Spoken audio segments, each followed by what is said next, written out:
Episode की शुरुआत में हम देखते हैं कि एक बंदा कुछ टैलिस्मैन लेकर ये चैन के पास आ जाता है। उसे ये कहना लग जाता है कि अगर आप चाहें तो इन टैलिस्मैन का इस्तेमाल करके किसी को भी बायचैन के पास भेज सकते हैं ताकि वो उसे यहाँ पर लेकर आ जाए। तो ब्लाइंड अंकल ये देखने के साथ ही वो टैलिस्मैन लेते हुए ये कहना लग जाते हैं कि ये यंग मास्टर आप बिल्कुल भी फिक्र मत कीजिए, मैं खुद वहाँ पर जाऊँगा और यंग मास्टर गो को वापस लेकर आऊँगा। येनिंग उसकी बात सुनने के साथ ही चिल्लाते हुए उससे ये कहने लग जाता है कि तुमने पहले मुझे क्यों नहीं बताया कि यहाँ पर एक टेलिस्मैन पाया जाता है जिसकी वजह से हम टेलीपोर्टेशन कर सकते हैं। हम तो यहाँ पर बहुत स्लो चल रहे थे। ब्लाइंड अंकल कहते हैं कि इसके लिए मुझे माफ़ कर दीजिएगा सर। असल में ये जो टेलीपोर्टेशन टेलिस्मैन होते हैं ना, ये बहुत ही ज़्यादा एक्सपेंसिव होते हैं और ऊपर से आपको तो पता है कि मैं एक ब्लाइंड मैन हूँ, तो मुझे उसका डोर ओपन करना भी नहीं आता। खैर वो सारे लोग फिर एक शिप में सवार हो गए थे और तभी बंदा बताने लग जाता है कि हम चियांगन पहुंच गए हैं। और उसके साथ मौजूद फिर वही बंदा कहने लग जाता है कि आपको ये चियांगन कैसे लगा। चियांगन को देखने के साथ ये निंग काफ़ी खुश हो गया था और कहता है कि ये तो सच में काफ़ी खूबसूरत है। तो वो बंदा मुस्कुराते हुए ये कहने लग जाता है कि ये तो कुछ भी नहीं है, जो मैं यहाँ पर बैंक्वेट देता हूँ वो तो काफ़ी डिलीशियस होती है।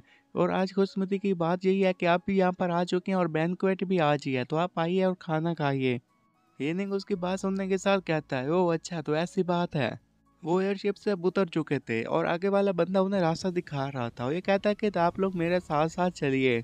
और फिर थोड़ा सा आगे जाने के बाद जोकर ये कहने लग जाता है कि मैं मिनिस्टर ली हूँ, यहाँ पर ये किंग को इनवाइट करने के लिए आया हूँ क्योंकि हॉली सन है और वेस्टर्न रीजन से यहाँ पर आए हैं। ये लोग मेजेस्टी से मिलने के लिए चले गए थे और ये निंग भी ये कहने लग जाता है कि हेलो योर मेजेस्टी, मैं यहाँ पर आपसे मिलने के लिए आया हूँ। कि उन्हीं में से खड़ा हुआ एक मिनिस्टर ये कहने लग जाता है कि आप हॉली सन हैं और वैसे ही यहाँ पर आए हैं तो आपके तो सर पे बाल नहीं होना चाहिए था, आपको तो गंजा होना चाहिए था।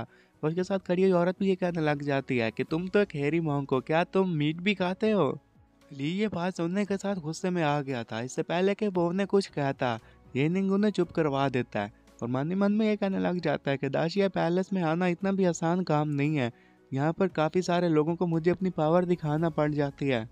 ये नहीं फिर अब गुस्से में आकर उन्हें ये कहने लग जाता है कि मैंने तुम में से किसी को भी हेलो नहीं कहा। और दूसरी बात ये कि मैं कोई भी सेंट नहीं हूँ, मैं वाइन भी पीता हूँ और मीट भी खाता हूँ। वो लड़की कहने लग जाती है, तो फिर तुम ऐसा क्यों प्रिटेंड कर रहे होते कि तुम भी सन ऑफ होली लाइट हो। अगर तुमने झूठ बोला तो तुम्हें इसकी सजा मिलनी चाहिए। तो इस पर ये नहीं कहने लग जाता कि मैंने तो ऐसा कभी नहीं कहा कि मैं सन ऑफ होली हूँ, और वैसे भी मैं क्यों ऐसा प्रिटेंड करूंगा, तो मुझे किस बात की सजा मिलनी चाहिए।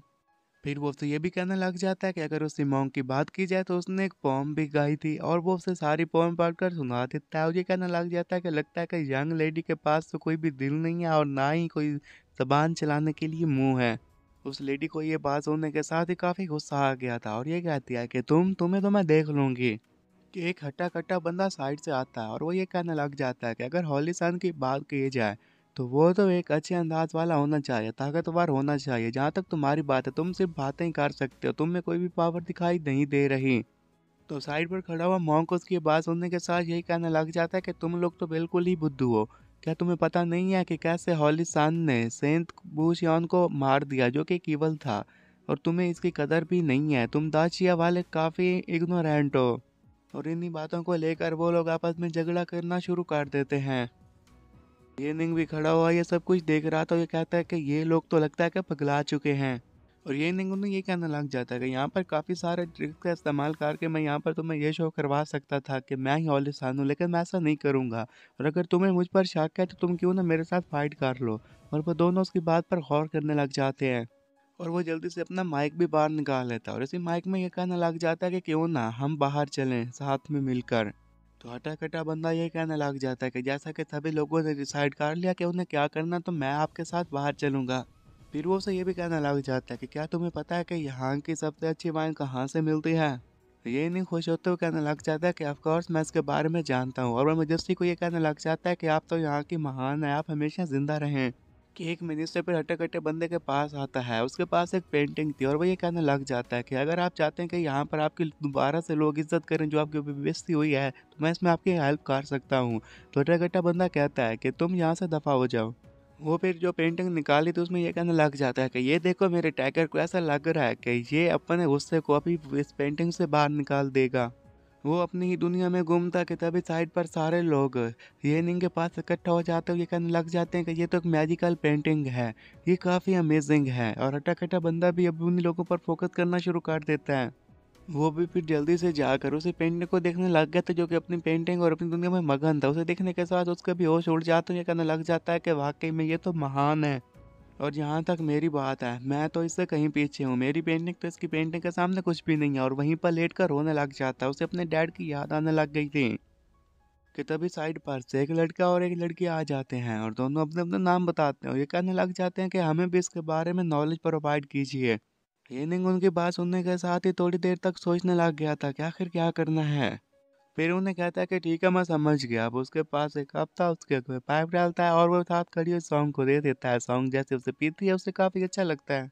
और फिर वो ये कहने लग जाता है कि मुझे यहाँ पर हाई इंटेलिजेंस मोड को ओपन करना होगा। और थोड़ी देर में सारी चीज़ों को याद करने के साथ कहता है कि हाँ, मैं समझ गया। और जो लड़का था वो उसके साथ चेस खेलना चाहता था, लेकिन वो चेस में हार जाता है। इसी के साथ ही रोना शुरू कर देता है। उसके साथ मौजूद लड़की ने जो टी पी थी वो ये कहती है कि ऐसी टी सिर्फ हेवन में ही बन सकती है, क्योंकि ये काफ़ी अच्छी है। फिर ऐसा करने के साथ ही उन दोनों को ये कहने लग जाता है कि मुझे गैस करना होगा कि तुम्हारे पास एक बुक सेंस भी है और एक पोएट्री सेंस भी है, तो इसलिए मैं भी ये पहली दफ़ा कर रहा हूँ, तो हो सकता है कि मुझसे कोई गलती हो जाए। वो फिर ब्रश उठाता है, उसी के साथ ही पेंटिंग करना शुरू कर देता है। इसी पेंटिंग को देखने के साथ वहाँ पर खड़े हुए सभी लोग काफ़ी ज़्यादा हैरान हो जाते हैं। ये कहने लग जाते हैं कि इसे तो पता है कि पेंट कैसे किया जाता है और ये एक ताऊ वाला बंदा ऐसा काम कर सकता है। और पोट्री बनाने के साथ ही योर मैजेस्टी को दिखाते हुए ये कहने लग जाता है कि आप बताइए कि आपको ये कैसे लगी, क्या मैंने अपना टेस्ट पास कर लिया योर मैजेस्टी। तो मैजेस्टी ने जैसे उस पेंटिंग को देखा था, इसी के साथ ही उसकी आंखों में चमक आ गई थी और वो ये कहने लग जाता है कि सच में आप तो काफ़ी महान हैं। मैं जो कि शिया एम्परर हूँ, आपका डिसिपल बनना चाहता हूँ, क्या आप मुझे डिसिपल के तौर पर एक्सेप्ट करेंगे। और यहीं पर यह एपिसोड ख़त्म हो जाता है।